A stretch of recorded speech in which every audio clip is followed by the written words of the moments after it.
ఎవరైతే ఈరోజు నియమనిష్టలతో విష్ణుదేవుని పూజిస్తూ ఉపవాసాన్ని ఆచరిస్తారో అటువంటి భక్తుల కలలను తప్పక శ్రీహరి నెరవేరుస్తాడు అని భక్తుల నమ్మకం. ఈ గురువారం నాడు పూజలకు సంబంధించిన ప్రత్యేక పరిహారాల గురించి తెలుసుకుందాం. గురువారం నాడు విష్ణు పూజ ఎందుకు విశేషం? గురువారం నాడు విష్ణువుకు నవగ్రహాల్లో బృహస్పతికి అంకితం చేయడం జరిగింది. విష్ణువును పూజిస్తే అత్యంత ఫలవంతమైన రోజుగా పరిగణించబడింది. ఈరోజు ఎవరైతే విష్ణువుని ఆరాధిస్తారో వారికి శ్రేయస్సు, ఆనందం, శ్రీ మహావిష్ణువు ఆశీర్వాదాలు తప్పక లభిస్తాయని నమ్మకం. ఈ వారం రోజు ఉపవాసం ఉంటే భక్తునికి కష్టాలన్నీ తొలగిపోతాయని, జీవితంలో విజయానికి ఆటంకాలు ఎదురవుతున్న వారు లేదా ఎన్ని ప్రయాణాలు చేసినా పురోగతికి ఆటంకాలు ఎదురవుతున్న వారు గురువారం విష్ణువు, బృహస్పతిని పూజించాలి. నారాయణుని పూజిస్తే లక్ష్మీదేవి కూడా ప్రసన్నమవుతుంది. సంపద, శ్రేయస్సు లభించాలంటే గురువారం పూజా విధానం, విష్ణువు అనుగ్రహం కోసం చేయాల్సిన దోషరహిత పరిహారాలు, దాని ప్రాముఖ్యత ఏంటో తెలుసుకోవాలి. అసలు గురువారం విష్ణువుని ఎలా పూజించాలి? శ్రీ మహావిష్ణువుకి తులసి అంటే ఎంతో ప్రీతి. కాబట్టి గురువారం రోజు తులసి పూజకు విశేషమైన ప్రాముఖ్యత ఉంది. తులసి లేని వారికి శ్రీహరి పూజ అసంపూర్ణమనే నమ్ముతారు. కాబట్టి గురువారం రోజు శ్రీ మహావిష్ణువుని పూజిస్తే ఆ రోజు తులసి దళాలను సమర్పిస్తే అంతా మంచి జరుగుతుంది. ప్రయత్నాల్లో పదే పదే అడ్డంకులు ఎదురైనట్టున్నట్లు అయితే లేదా సంబంధం స్థిరపడిన తర్వాత చెడిపోతున్నట్లయితే గురువారం రోజున విష్ణువుని పూజించాలి. అలాగే ఈ రోజున ఉపవాసం కూడా పాటిస్తే మరింత ఫలితం దక్కుతుంది. గురువారం నాడు వెంకటేశ్వర స్వామి లేదా గురువారం రోజు వెంకటేశ్వర స్వామి లేదా విష్ణు ఆలయానికి వెళ్ళి ఆయనకు పసుపు పువ్వులు, పసుపు మిఠాయిలు సమర్పించండి. ఇలా చేస్తే భక్తుడి సమస్యలన్నీ తొలగిపోతాయని నమ్ముతారు. గురువారం నాడు రావి చెట్టు, అరటి చెట్టు ఆ మొక్కలను పూజిస్తే విష్ణువు, లక్ష్మీదేవి అనుగ్రహం తప్పక లభిస్తుంది.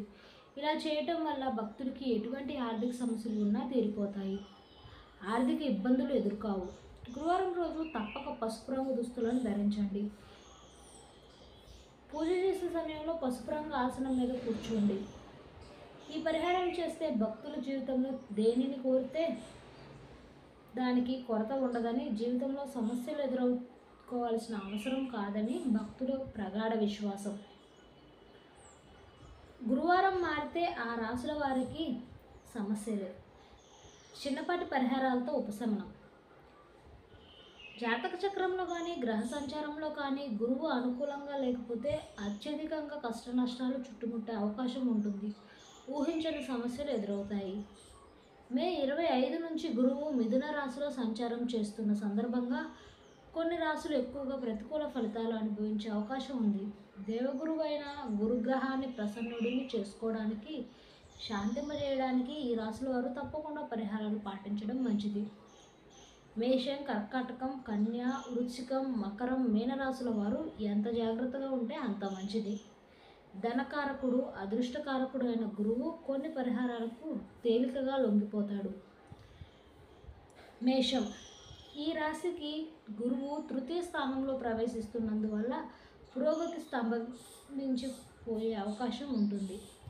తృతీయ స్థానంలో గురువు అత్యంత బలహీనుడవుతాడు. ఆదాయంలో పెద్దగా పెరుగుదల ఉండకపోవచ్చు. ఎంత కష్టపడ్డా ఫలితం తక్కువగా ఉంటుంది. మేషరాశి వారికి తృతీయ స్థానంలో గురువు అత్యంత బలహీనుడవుతాడు. ఆదాయంలో పెద్దగా పెరుగుదల ఉండకపోవచ్చు. ఎంత కష్టపడ్డా ఫలితం తక్కువగా ఉంటుంది. ఉద్యోగంలో సరైన గుర్తింపు లభించకపోవచ్చు. వృత్తి వ్యాపారాలు కూడా మందగిస్తాయి. విదేశాల్లో ఉద్యోగాలు చేస్తున్నవారు ఎక్కువగా స్థిరత్వానికి సంబంధించిన సమస్యలను ఎదుర్కొనే అవకాశం ఉంది.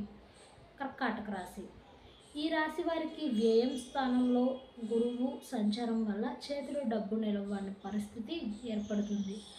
కష్టానికి తగ్గ ఫలితం అందకపోవచ్చు. ప్రతి పనిలోనూ వ్యయ ప్రయాసలు ఎక్కువగా ఉంటాయి. కష్టార్జితంలో ఎక్కువ భాగం వృధా అయ్యే అవకాశం ఉంటుంది. ఆర్థిక వ్యవహారాల్లో కొందరు బంధుమిత్రుల వల్ల నష్టపోవడం జరుగుతుంది. సంతానం కలగకపోవచ్చు. శుభకార్యాలు చివరి క్షణంలో వాయిదా పడతాయి. మధ్య మధ్య ఆరోగ్య సమస్యలు తలెత్తే అవకాశం ఉంది. కన్యరాశి, ఈ రాశికి దశమ స్థానంలో గురువు సంచారం వృత్తి ఉద్యోగాలకు ఏమాత్రం అనుకూలం కాదు. ఉద్యోగంలో భారీ లక్ష్యాలతో అవస్థలు పడాల్సి ఉంటుంది. పని ఒత్తిడితో విశ్రాంతి లభించకపోవచ్చు. వృత్తి వ్యాపారాల్లో ఒడిదుడుకులు ఎక్కువగా ఉంటాయి. ఇష్టమైన బంధుమిత్రులు దూరం అవుతారు. అనవసర పరిచయాలతో ఇబ్బంది పడతారు. ఆదాయానికి గండి పడుతుంది. శుభకార్యాలకు ఆటంకాలు ఏర్పడతాయి. నిరుద్యోగులు చిన్న ఉద్యోగంతో సంతృప్తి పడాల్సి వస్తుంది. వృచ్చికం. ఈ రాశికి గురువు అష్టమ స్థానంలో సంచారం చేయటం వల్ల ఆరోగ్య వ్యవహారాల్లో ఎక్కువగా మోసపోవడం జరుగుతుంది. ఆర్థిక లావాదేవీల వల్ల పెద్దగా ఉపయోగం ఉండకపోవచ్చు. సంతానం కలిగే అవకాశం ఉండదు. శుభకార్యాలు వాయిదా పడే అవకాశం ఉంది. వృత్తి ఉద్యోగాల్లో అధికారుల నుంచి విమర్శలు, వేధింపులు, ఒత్తిళ్లు తప్పకపోవచ్చు. ఆస్తి వ్యవహారాలు ఇబ్బంది కలిగిస్తాయి. పురోగతి నిలిచిపోతుంది. అనారోగ్య సమస్యలు తలెత్తే అవకాశం కూడా ఉంది. మకర రాశి. ఈ రాశికి గురువు 6వ స్థానంలోకి ప్రవేశిస్తున్నందువల్ల శుభ ఫలితాలు తగ్గిపోతాయి. ఆదాయం తగ్గే అవకాశం ఉంది. తరచూ ఆర్థిక సమస్యలు, అనారోగ్య సమస్యలు ఇబ్బంది పెడతాయి. వృత్తి ఉద్యోగంలో శ్రమకు తగ్గ ఫలితం కనిపించదు. వ్యాపారాల్లో లాభాలు వృద్ధి చెందకపోవచ్చు. ఆస్తి వివాదాలు ఇబ్బంది పెడతాయి. సంతానం కలగడానికి అవకాశం ఉండదు. శుభకార్యాల్లో ఖర్చులు అంచనాలను మించుతాయి. కుటుంబం మీద ఖర్చులు విపరీతంగా పెరిగే అవకాశం ఉంది. ఈ రాశి వారికి రాశి అధిపతి గురువు చతుర్థ స్థానంలో ప్రవేశిస్తాడు. ఈ రాశి వారికి గురువు చతుర్థ స్థానంలో ప్రవేశించడం వల్ల సుఖ సంతోషాలకు భంగం ఏర్పడుతుంది. కుటుంబంలో సమస్యలు పెరుగుతాయి. సొంత ఇంటి ప్రయత్నాలు నత్తనడక సాగుతాయి. వృత్తి ఉద్యోగాల్లో లాభం తగ్గుతుంది. వ్యాపారాల్లో యాక్టివిటీ బాగా వెనుకబడే అవకాశం ఉంది. విద్యార్థుల చదువులకు కూడా విఘ్నాలు ఏర్పడతాయి. ముఖ్యమైన ప్రయత్నాలు ఒక పట్టాన ముందుకు సాగకపోవడం. ముఖ్యమైన పరిహారాలు: గురువును అనుకూలంగా మార్చుకోవడం, ప్రసన్నుని చేసుకోవడం చాలా తేలిక. కొద్దిపాటి పరిహారాలు, శాంతులతో గురువు సంతృప్తి చెంది అనుకూల ఫలితాలు ఇస్తాడని, అదృష్టాన్ని కలిగిస్తాడని జ్యోతిష్య శాస్త్రం చెబుతుంది. 1.